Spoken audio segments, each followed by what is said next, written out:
పేదవాడి పక్షాన నిలబడతాం, ప్రజా గొంతుకై నినదిస్తాం. వాయిస్ ఆఫ్ వాయిస్లెస్, తెలుగువారి మనస్సాక్షి సాక్షి టీవీ. సాక్షి టీవీ ప్రసారాల కోసం మీ స్థానిక కేబుల్ ఆపరేటర్ను వెంటనే సంప్రదించండి. సార్, మెయిన్గా ఇప్పుడు సోషల్ అంటే నేను చెప్పినట్టు సోషల్ ఎలిమెంట్స్ ఉన్న మూవీ అన్నాను కదా. సో ఈ మూవీలో హీరో ఎవరు సార్? నేనే మెయిన్ క్యారెక్టర్ చేస్తూ ఉన్నా. సినిమా పేరేమో అరుణారెడ్డి. అంటే రెండు పెట్టుకున్నాము.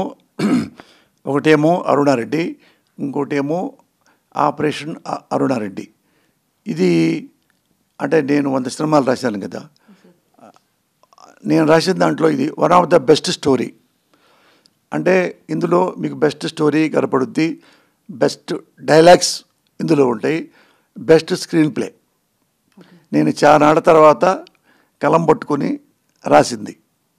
ఎందుకంటే డైరెక్టర్ ఉన్నప్పుడు కూడా నేను రాసుకునేవాడిని.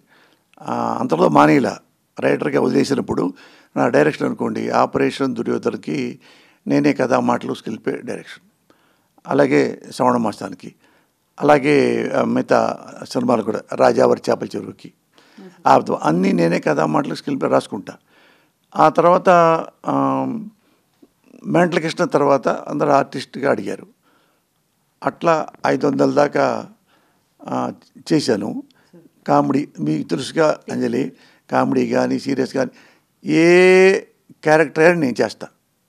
ఎనీ క్యారెక్టర్, బాగా ఏడుపు, బాగా నవ్వు, బాగా ఎమోషను, విలను, ఒక ఎదవ, లేదా కురుకుడు fellow, sadist fellow, sentiment, sincerity, ఇట్లా చేసేవాళ్ళు, కామెడీ చేసేవాళ్ళు కూడా గబక్కన సిన్సియర్గా చేయరు. ఫర్ ఎగ్జాంపుల్ బ్రహ్మానందం ఉన్నారు, ఆయన బెస్ట్ కామెడియన్. ఆయన హానెస్ట్ కాలేరు, రాలేకపోయాడు హానెస్ట్గా. అది నా అదృష్టం నాకు వచ్చింది. ఎంత నేను నాయకులు కానీ ఇంకోటి కానీ ఎంత కామెడీ చేస్తానో, సేమ్ టెంపర్కి వస్తే నేను జూనియర్ ఎన్టీఆర్కి నేను టగ్గుండేవాడిని కదా, దానికి నంది అవార్డు కూడా వచ్చింది. అట్లా మళ్ళీ సెంటిమెంట్ కూడా అలాగే చేస్తా. ఎమోషన్స్ వెరీ సిన్సియర్ అన్నా సిన్సియర్ లాగా ఉండిపోతా. అది అదృష్టం.